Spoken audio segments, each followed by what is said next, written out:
Quiero empezar leyendo estas palabras de Lucas, el escritor de Hechos de los Apóstoles, en el capítulo 17. Dice en el verso 29: siendo pues el linaje de Dios, no debemos pensar que la divinidad sea semejante a oro, o plata, o piedra, escultura de arte y de imaginación de hombres. Aquí el escritor habla de la divinidad, y que la divinidad no se asemeja a lo que nosotros vemos en derredor nuestro, algo material. También Pablo escribe en la carta a los Romanos en el capítulo 1 y dice en el verso 20: porque las cosas invisibles de Él, su eterno poder y deidad, se hacen claramente visibles desde la creación del mundo, siendo entendidas por medio de las cosas hechas, de modo que no tienen excusa. Aquí Pablo usó la palabra deidad. Lucas usó la palabra divinidad. Pero el texto que leíamos hace un momento en Hechos es de la ocasión cuando el mismo escritor de esta carta, que es Pablo, estaba en Atenas, en Grecia. Y hablando allá a los estoicos y a los epicúreos, les habló de la divinidad, que aquí él dice deidad. La deidad es de lo que nos habla la Biblia. Es probable que estemos más acostumbrados a escuchar otro término, el término Trinidad. La palabra Trinidad no aparece en la Biblia, no está en la Escritura. Pero lo que significa ese término sí está en la Escritura. La Escritura habla de la deidad. Ahora, ¿qué significa ese término? ¿Qué significa el término divinidad? El diccionario griego del Nuevo Testamento, y lo usamos porque volvemos y explicamos, cuando el Nuevo Testamento fue escrito, los apóstoles no lo escribieron en español. Ellos no hablaban español. El idioma que hablaban era el griego. Si queremos entender palabras del Nuevo Testamento, entonces hemos de remitirnos a su idioma original y buscar el significado en ello. El diccionario griego dice, el léxico griego inglés del Nuevo Testamento nos define el término divinidad, dice que viene de esta palabra griega, theiotes, y es el estado de ser Dios. Es el estado de ser divino. Ahora, si nosotros buscáramos la manera de explicarlo usando en nuestro entorno, yo soy humano. Hay una humanidad. Ahora, ¿qué es un humano? Aquel que tiene el estado de ser humano. Pero en el caso de Dios, habla del estado de ser Dios. La deidad, la divinidad es el estado de ser Dios. También nos dice el diccionario dispositivo del señor Vine de palabras del Nuevo Testamento, theortes significa o indica la esencia divina de la deidad. Ahora, yo tengo una esencia. Mi esencia es humana. Pero hay un ser o unos seres mencionados en la Biblia que tienen una esencia divina. Y finalmente, este otro diccionario, este comentario al texto griego del Nuevo Testamento, nos dice que el término significa la misma esencia de Dios. Deidad es la misma esencia de Dios. El último libro del Antiguo Testamento, Malaquías, en el capítulo 3, hablando de Dios, expresa lo siguiente: porque yo, Jehová, no cambio. Dios no cambia. Dios es el mismo ayer, hoy y por siempre. Por eso no habéis sido consumidos, dice, porque yo no cambio. Ahora, quiero leerles unas palabras de un sermón que fue dado en el siglo XIX por este predicador bautista muy famoso, Charles Spurgeon, conocido como el maestro de los predicadores. Dice los que conocieron de él que los domingos, cuando el hombre iba a predicar, la audiencia en Londres que iba a escucharle era de más o menos 25,000 personas. Necesitaba era un estadio para que se pudiera reunir toda esa gente. Ahora, pero este amigo Charles tiene algo muy interesante para hablar acerca de Dios, porque el texto que él utilizó para ese sermón fue el que acabamos de leer. Y me voy a devolver. El texto de Malaquías dice: yo Jehová no cambio. Y su sermón fue sobre Malaquías 3, verso 6. Yo Jehová no cambio. Y en su sermón dijo lo siguiente: alguien ha dicho que el estudio apropiado de la humanidad es el hombre. Yo no voy a oponerme a esa idea, pero creo que es igualmente cierto que el estudio apropiado de los elegidos de Dios es el propio Dios. El estudio apropiado del cristiano es la deidad.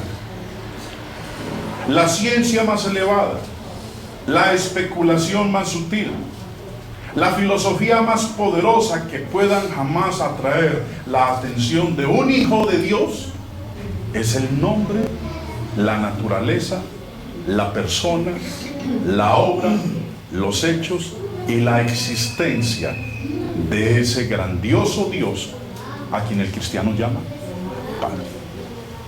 Eso es verdad. Eso debería ser el estudio básico, primario, esencial de aquellos que decimos que somos hijos de Dios. Pero continuemos, porque no he terminado, porque esta es una parte de su sermón. En la contemplación de la divinidad hay algo extraordinariamente beneficioso para la mente. Es un tema tan amplio que todos nuestros pensamientos se pierden en su inmensidad, tan profundo que nuestro orgullo se ahoga en su infinitud. Nosotros podemos abarcar y enfrentar otros temas. En ellos sentimos una especie de autosatisfacción y proseguimos con nuestro camino pensando: he aquí que yo soy sabio. Pero cuando nos aproximamos a esta ciencia de las ciencias y encontramos que nuestra plomada no puede medir su profundidad y que nuestro ojo de águila no puede ver su altura, nos alejamos pensando que el hombre vano quisiera ser sabio. Pero es como un burrito salvaje, y entonces exclama solemnemente: soy de ayer y no sé nada. El estudio más excelente para ensanchar el alma es la ciencia de Cristo y Cristo crucificado, y el conocimiento de la deidad en la gloriosa Trinidad. Nada hay que pueda desarrollar tanto el intelecto, nada hay que engrandezca tanto el alma del hombre como la investigación devota, sincera y continua del grandioso tema de la deidad. Y mientras humilla y ensancha, este tema es eminentemente consolador. Oh, en la contemplación de Cristo hay un ungüento para cada herida. En la meditación sobre el Padre hay descanso para cada aflicción. Y en la influencia del Espíritu Santo hay un bálsamo para cada llaga. ¿Quieres liberarte de tus penas? ¿Quieres ahogar tus preocupaciones? Entonces, ve y lánzate a lo más profundo del mar de la deidad. Piensa en su inmensidad y saldrás de allí como cuando te levantas de un lecho de descanso renovado y lleno de vigor. A eso yo le digo amén.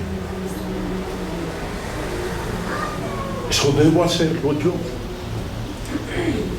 Yo digo que creo en Dios, pero ¿qué entiendo de Él?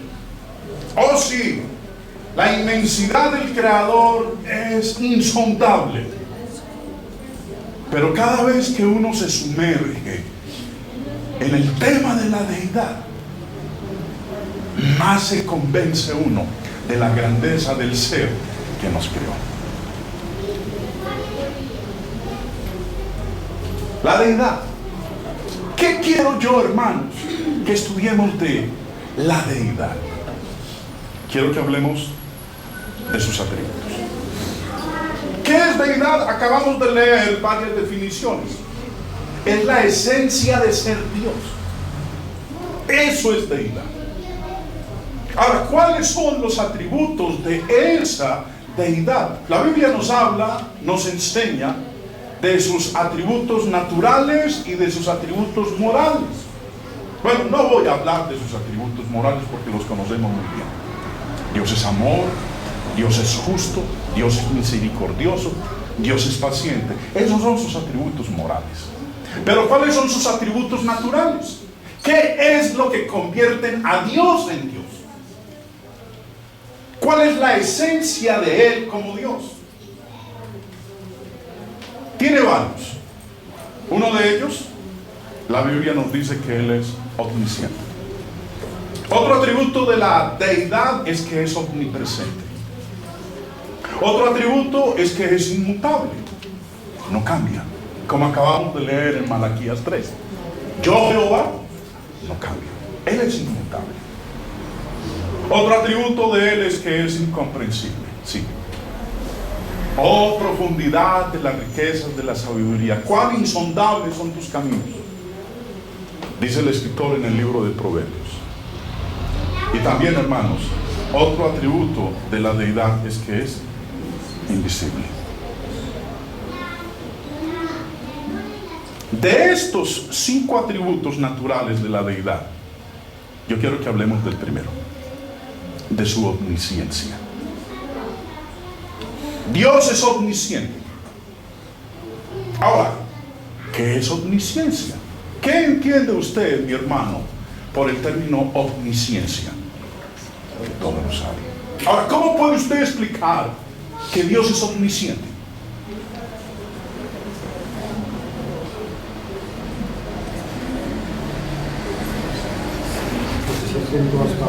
Se siente en todas partes.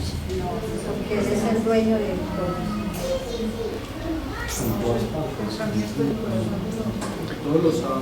Mire, hermanos, si nosotros realmente fuéramos conscientes de la omnisciencia de Dios, ¿cómo andaríamos? Andaríamos en temor todo el tiempo. Porque no solamente miraríamos a la derecha, a la izquierda, atrás, adelante, sino que también miraríamos para dónde, para arriba. ¿Por qué? Porque Él lo está viendo. ¿Dónde estaba usted anoche? Dios lo sabe. ¿Qué hizo usted la semana pasada? Dios lo sabe. ¿Cuáles fueron sus últimas palabras? Dios lo sabe. ¿Cuáles son sus pensamientos en este instante? Dios lo sabe. Ahora, ¿cómo lo sabe?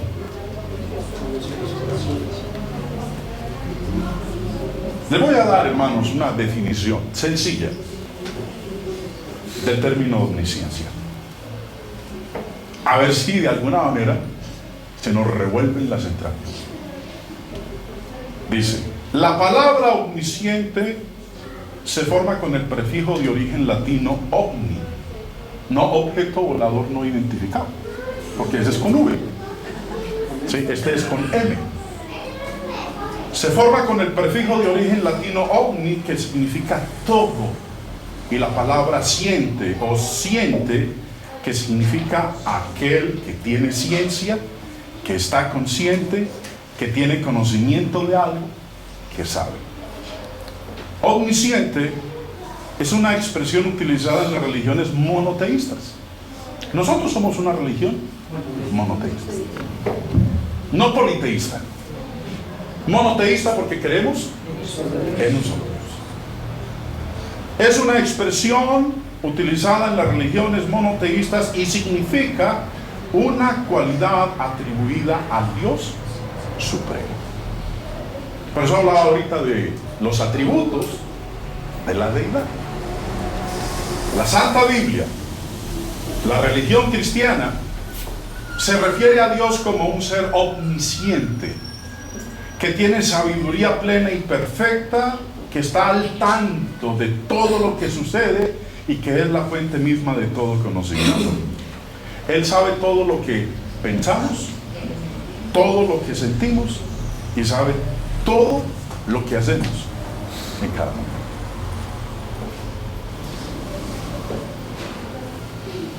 Ese es el Dios. Esa es la divinidad en la que yo creo. La divinidad mía no es una divinidad de segunda categoría. La divinidad que yo entiendo y de la cual creo basado en las Escrituras es uno que sabe todo lo que pensamos, que sabe todo lo que yo siento y que sabe todo lo que hago en cada momento. Dios es omnisciente. Por eso, hermanos, quiero que hablemos en el resto del tiempo que me queda, si me lo permite, de ese atributo de la deidad, de la divinidad, el atributo de la omnisciencia, el conocimiento de Dios. Dios lo sabe todo. Dios sabe todo lo posible, Dios sabe todo lo que es real, Dios conoce todos los eventos, Dios conoce todas las criaturas, Dios conoce el pasado, el presente y el futuro. Y como dice la Escritura, aún todos los cabellos que yo tengo en mi cabeza, Él sabe cuántos son. No se mueve una hoja sin la voluntad de Dios. Ahora, si nos pusiéramos a filosofar sobre eso, nos volveríamos locos. Porque uno de los atributos de la divinidad que veíamos ahorita es que Él es incomprensible. ¿Usted no le ha pasado a veces que se pone en una posición y su mente como que empieza a viajar y a tratar de entender a Dios, y entonces dice, ¿y por qué esto? Y brinca así como en el espacio, en tercera dimensión, salta a otro nivel y ay no, yo no soy capaz, y como que se devuelve y quiere seguir, y llega un momento y no sabe qué, mejor lo dejo así porque me voy a volver ateo.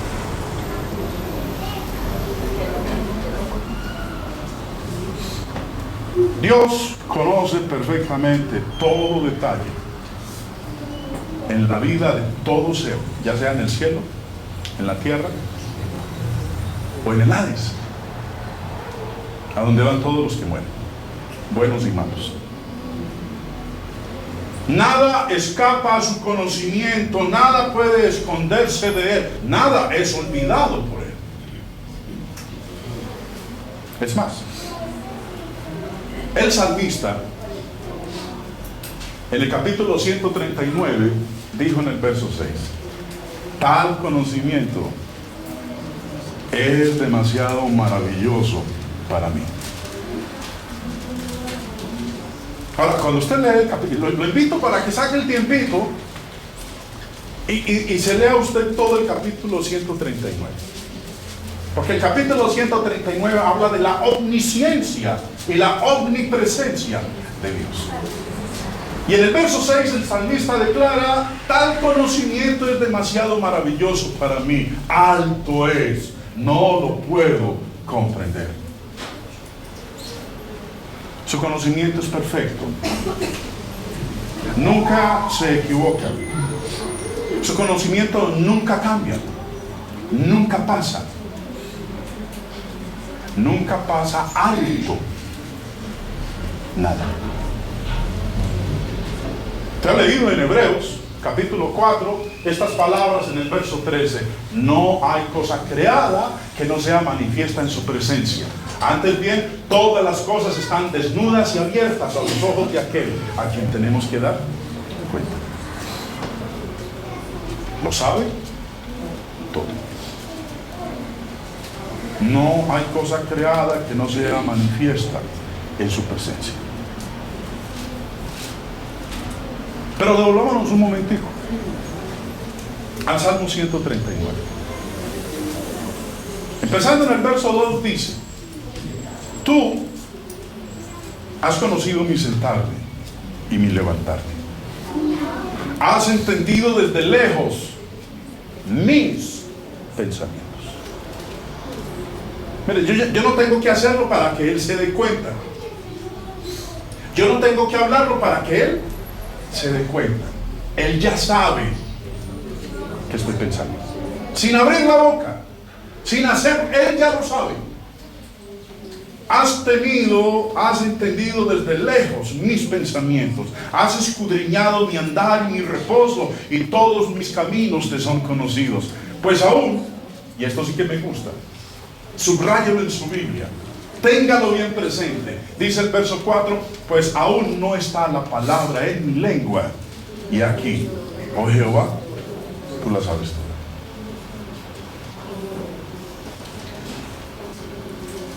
¿A usted no le ha pasado que a veces cuando estamos charlando y uno está hablando, el otro dice: no, yo sé qué va a decir usted, yo sé qué? Usted no sabe qué voy a decir yo. Si yo no la he pronunciado, ¿usted qué sabe qué voy a decir? No, lo que él quiere decir es esto. Eso no es cierto. Yo no quería decir eso. A no ser de que usted sea ¿qué? Omnisciente. Y sepa qué es lo que hay en mi pensamiento. Antes de avanzar, este texto no va a aparecer en pantalla. En 1 Corintios dice el apóstol Pablo en el capítulo 2: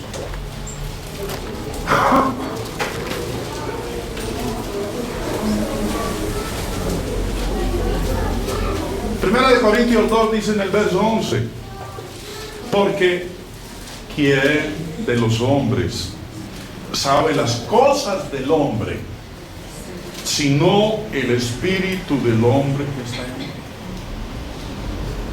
¿Quién es el que sabe lo que hay en mí, dentro de mí, en mi mente, en mi corazón? ¿Quién es el que lo sabe? Yo. Nadie sabe las cosas del hombre sino el espíritu del hombre que está en él. Entonces dejemos a veces nosotros esa actitud: no, yo sé qué es lo que va a decir. Él no sabe qué es lo que voy a decir. Eso solo lo sé yo. Y obviamente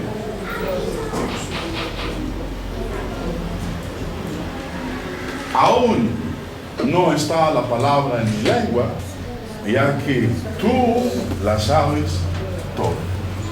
Hermanos, qué maravilloso ser es el Dios del que nos habla la Biblia. Es el ser supremo. Por eso es Dios. Por eso es divino. Por eso es deidad. Esa es su esencia. Lo sabe todo, sin aún nosotros haberlo hecho o haberlo pronunciado. Él ya lo sabe. Ese es el Dios con el cual nosotros tenemos que tratar. Ese es el Dios que Jesús dijo: amarás al Señor tu Dios con todo tu corazón, con toda tu alma, con toda tu mente y con todas tus fuerzas. Cada uno de sus atributos, cada uno de sus gloriosos atributos deberían hacernos a nosotros inclinarnos reverentemente y manifestarle la estima de adoración que hemos de tener hacia Él. Sin embargo, la verdad es que hacemos poco en meditar sobre esta perfección divina. Continuando, dentro de este aspecto de los atributos de Dios de la omnisciencia. Algo que nos enseña también la Escritura en cuanto a este atributo es que nada puede esconderse de Dios. Nada. Usted puede seguir leyendo el Salmo 139, ahí sigue hablando. ¿A dónde me iré de tu espíritu y a dónde huiré de tu presencia? Si voy aquí, allá está. Si voy para el otro lado, allá está. Si echo para allá, allá está. Si subo o bajo, allá te encuentro. Eso dice el Salmo 139. Ahora, no lo voy a leer. Puedes leerlo, anótelo, para que lo analice y se dé cuenta de este atributo natural de la deidad, de la cual nosotros leemos en las Escrituras. Nada puede esconderse de Dios. Dios le habló al profeta Ezequiel en el capítulo 11 y le dijo: entonces el Espíritu del Señor cayó sobre mí y me dijo: di, así dice el Señor, así habéis dicho, casa de Israel, yo conozco vuestros pensamientos. Nadie sabe las cosas del hombre sino el Espíritu del hombre que está en él. Y usted puede saber qué pienso yo siempre y cuando que yo se lo diga. Ahora, ¿cómo puede Dios saber? ¿Cómo puede Dios conocer mis pensamientos sin yo decírselo?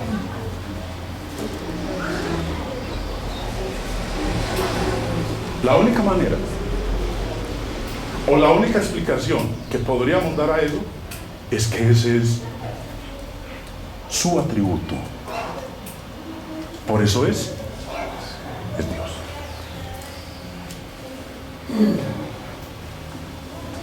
Aunque Dios es invisible para nosotros, nosotros no lo somos para Él. Así que como Dios no lo veo, entonces no está aquí.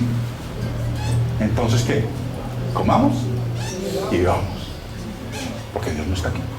Yo no lo veo, está todo. Uno cuando va a hacer una pilatuna, primero ¿qué hace? Y no lo ve nada. ¿O no lo ve? Entonces, como Dios yo no lo veo por ningún lado, Dios es invisible. Pero nosotros no somos invisibles para Él. Ni la oscuridad de la noche, ni las cortinas más gruesas u oscuras,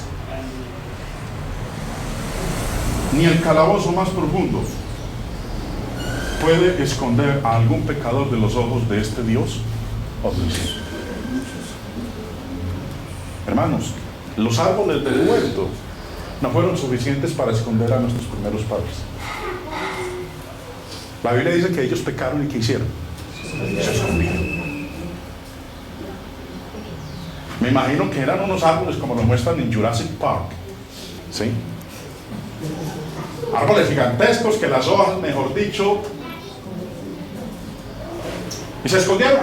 ¿Pudieron esconderse de Dios? No pudieron esconderse de Dios. Los árboles del huerto no fueron capaces de esconder a nuestros padres. Ahora, está bien, ¿verdad?, que ningún ojo humano vio a Caín cuando mató a su hermano Abel.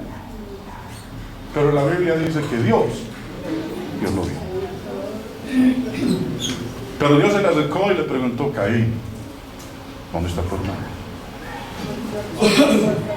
Yo sabía lo que había pasado, pero quería ver qué le iba a contestar este personaje. ¿Y qué le contestó él?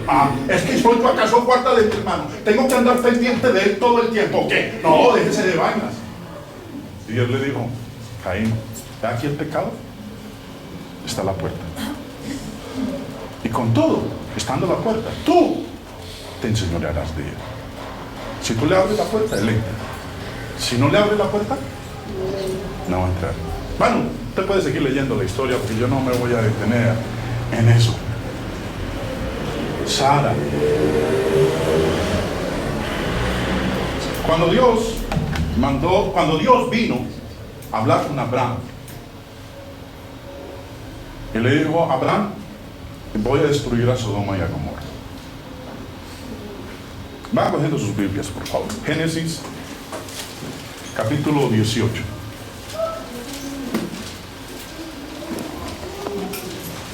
Dios viene, se presenta a Abraham. Dice que 3 seres se reunieron con Abraham Y Jehová habló con Abraham y le dijo: Abraham, voy a destruir a Sodoma y Gomorra porque su pecado, su maldad ha llegado ya a unos límites que no se pueden aceptar. Y Abraham empieza a decirle: Señor, pero si hay allá 50 justos, por amor a esos 50 justos no la destruiré. Dios, si hay 45, por amor a esos 45 no la destruiré. Y si hay 40, Dios, por amor a esos 40 no la destruiré. Y si bajan, y si hay 30, y si hay 20, y si hay 15, y si hay 10. ¿Y le llegó a cuándo? Ahí llegó. ¿Cuántos justos encontró? ¿Cuántos justos encontró? Uno. A su sobrino, al sobrino de Abraham. ¿Aló? La mujer de Lot era una chismosa. Esa no se perdía pues el trasteo de un catre. Porque los ángeles, cuando fueron allá, le dijeron: vea, salgan corriendo, va a ser destruida esta ciudad, huyan, no miren hacia atrás. Pero me imagino que ellos salieron corriendo y empezó a descender fuego del cielo, fuego y azufre descendió del cielo. Me imagino que eso explotaba y la mujer no se aguantó, dijo: no, yo tengo que pegarle una piradita así con el rabo de lobo. ¿Cómo quedó? En estatua de sal. Bueno, por acá ni sus hijas eran justas. ¿Dónde aprendieron las hijas a lo del incesto? Allá en Sodoma. Porque después emborracharon al papá, se acostaron con él y quedaron ¿qué? Allá donde aprendieron ellas lo del incesto. Entonces, ¿cuántos justos había allá en Sodoma? Escasamente uno. Pero Abraham le ha dicho: Señor, ¿y si hay 10? Por amor a esos 10 no lo destruye. Pero ese no es el punto mío, hermanos, aquí. ¿Verdad que en la conversación Dios le dice a partir del verso 9, le dice a Abraham, y le dijeron: ¿dónde está Sara tu mujer? Y él respondió: aquí en la tienda. Entonces dijo: de cierto volveré a ti, y según el tiempo de la vida, he aquí que Sara tu mujer tendrá un hijo. Y Sara escuchaba a la puerta de la tienda que estaba detrás de él.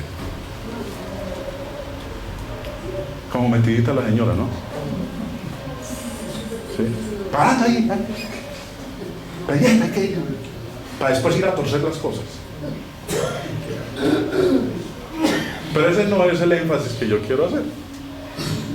Mire lo que dice el verso a continuación. Y Abraham, verso 11, y Abraham y Sara eran viejos, de edad avanzada. Y a Sara le había cesado ya la costumbre de las mujeres. ¿Cómo así que le había cesado la costumbre de las mujeres? Ya no menstruaba. ¿Sí? Verso 12. Se rió pues Sara entre sí. Cuando dice se rió Sara entre sí, ¿qué quiere decir eso entre sí? Para sus adentros. ¿Sí? Para sus adentros. Diciendo: después que he envejecido tendré deleite, siendo también mi Señor ya viejo. ¿Cómo así? Este Señor ya está consciente del cementerio y que ya que podemos ya... ¿Ah? ¿Tendré deleite? Entonces Jehová dijo a Abraham, miren lo que dice el verso 13. Entonces Jehová dijo a Abraham: ¿por qué se ha reído Sara diciendo: ¿será cierto que he de dar a luz siendo ya vieja? ¿Cómo lo supo Dios? Si ella no abrió la boca. Ella no abrió la boca. Ella se rió para sus adentros y pensó interiormente: yo ya soy vieja, ya me ha pasado la costumbre de las mujeres, mi esposo es un hombre viejo, ¿cómo puede ser? Se toteó en la risa. Esto es un chiste grandísimo, hay que llevar los asados felices. ¿Cómo supo Dios que ella había pensado eso? Porque es que un atributo de Dios es que Él lo sabe todo. Es más, ni aún está la palabra en nuestra boca cuando él ya lo sabe.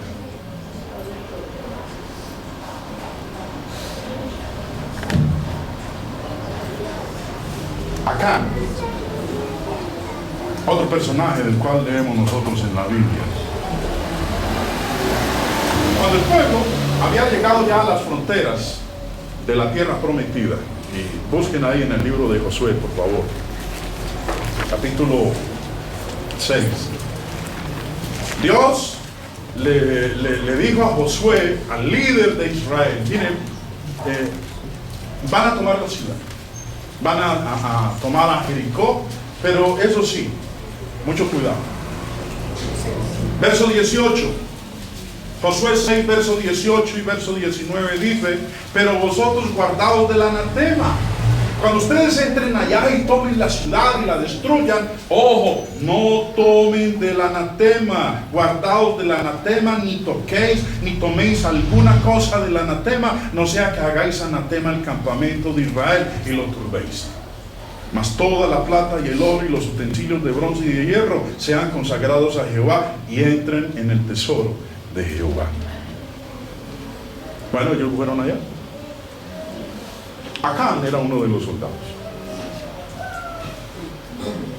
Pero cuando llegó allá, la ambición pudo más. Dios había advertido claramente: no cojan nada, no toquen nada del anatema. ¿Y qué hizo Acán? Cogió. Bueno, dice el capítulo 7, verso 1: pero los hijos de Israel cometieron una prevaricación en cuanto al anatema, porque Acán, hijo de Carmi, hijo de Sabzi, hijo de Sera, de la tribu de Judá, tomó del anatema, y la ira de Jehová se encendió contra los hijos de Israel. Bueno, la próxima ciudad o el próximo poblado en ser conquistado era Ai. H-A-I. Ai. Y Josué mandó unos cuantos soldaditos. No, es un pueblito pequeño, entonces no necesitamos tantos soldados. Mandó ahí unos cuantos soldaditos. Y fueron allá. Les fue mal. Perdieron, los vencieron. Y entonces Josué, angustiado, le dice a Dios: Dios, ¿cómo puede ser posible? ¿Qué nos has hecho? Ahorita este pueblo se va a desanimar. Habíamos conquistado ya Jericó, una ciudad amurallada.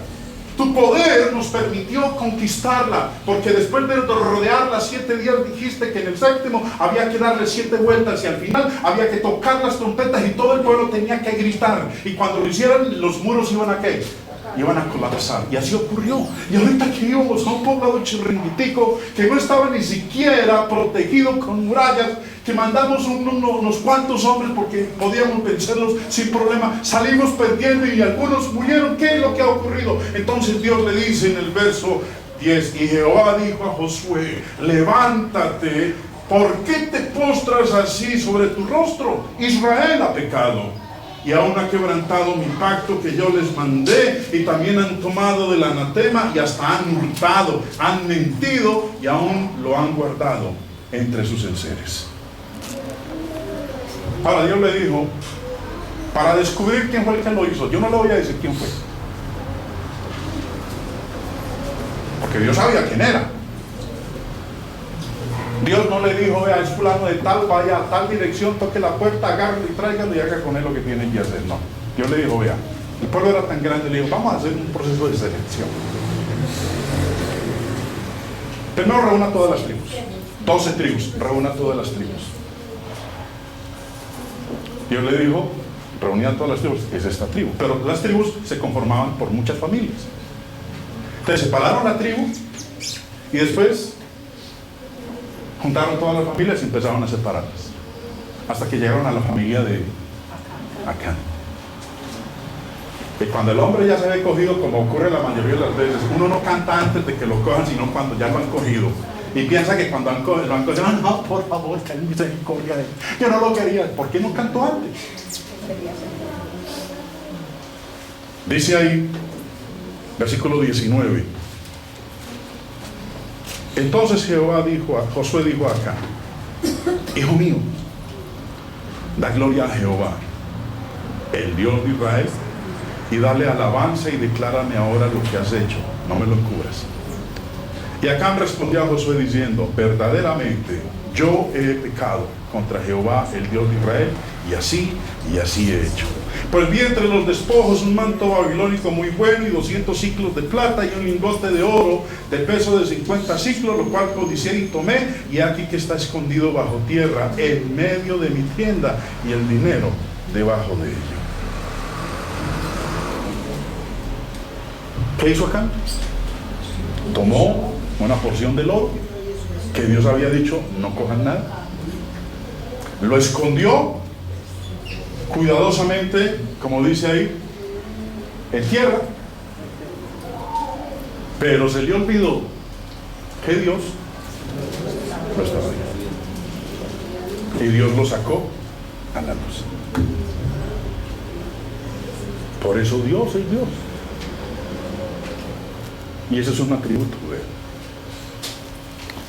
Otro personaje, el rey David.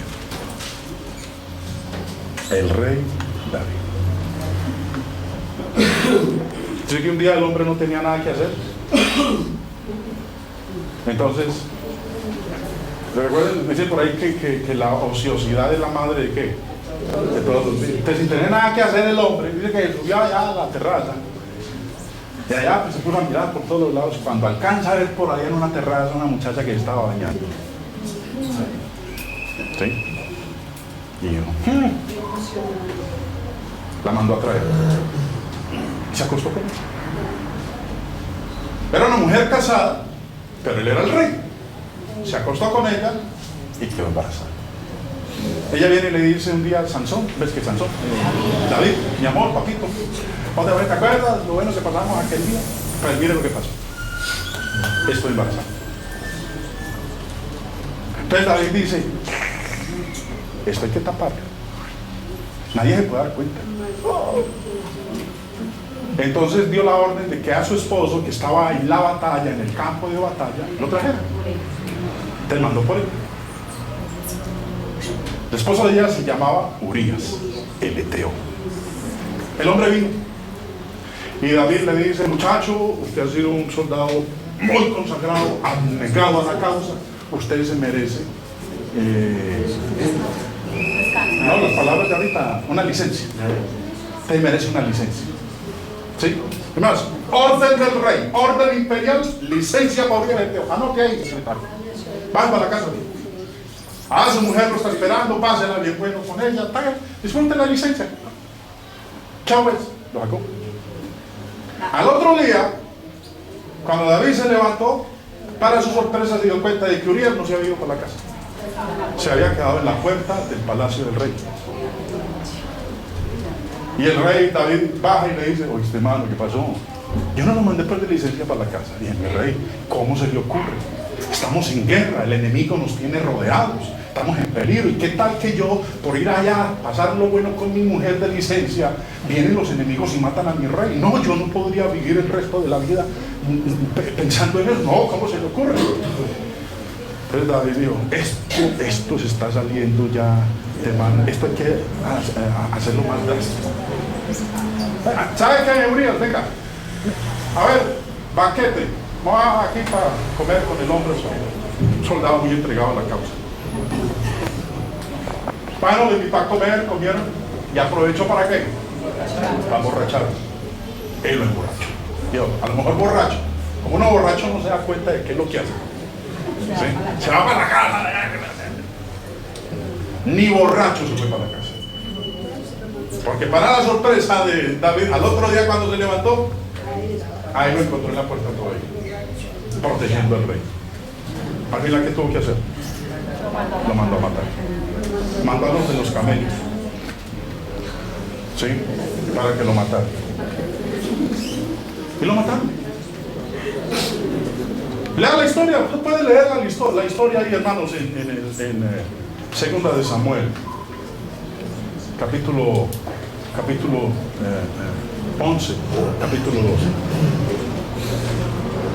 Pero después, ese pecado que él tenía escondido, que pensaba que solamente lo sabía él, lo sabía Betsabé y los que lo secundaron para matar a Urias. Nos dice en el Salmo 32, Salmo 32,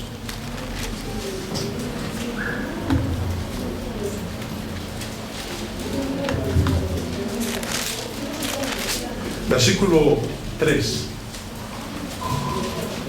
Mientras callé, dice David, mientras callé, se envejecieron mis huesos en mi gemir todo el día, porque de día y de noche se agravó sobre mí tu mano, se volvió mi verdor en sequedades de verano.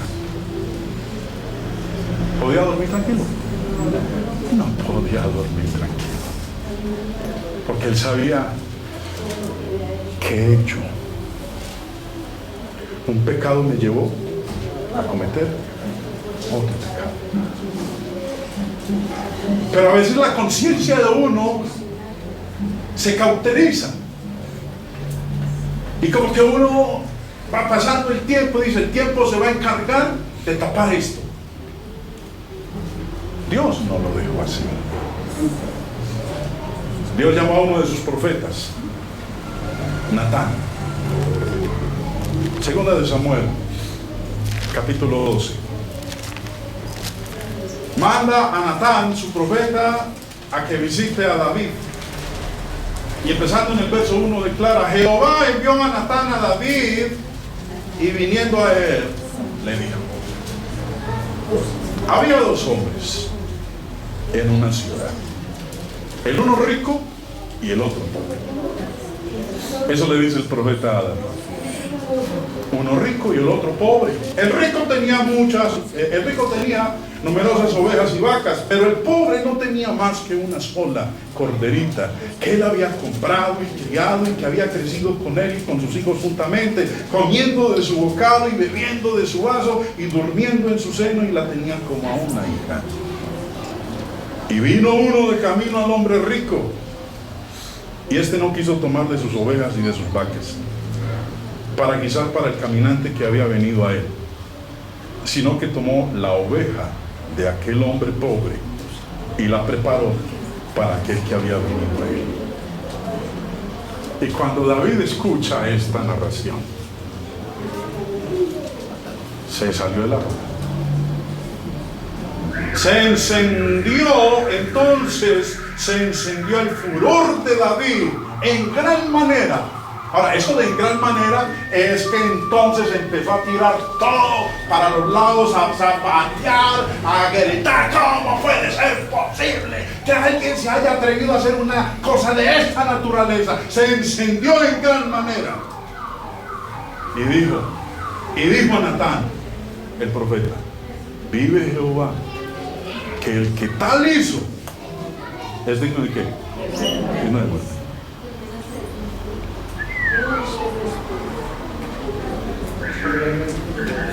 Es digno de muerte y debe pagar la cordera con 4 tantos, porque hizo tal cosa y no tuvo misericordia. Entonces dijo Natán a David, tú eres aquel hombre. ¿Cómo habrá quedado?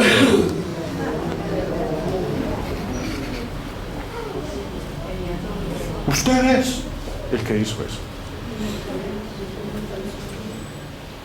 Leíamos hace un momento en el Salmo 32 que David estuvo con mucho dolor al cubrir su maldad. Pero después de un tiempo, el Dios que todo lo ve envió a uno de sus siervos a decirle, tú eres aquel hombre. Hermanos, Dios me dice, y a ustedes también les dice, estas palabras de Números 32, 23.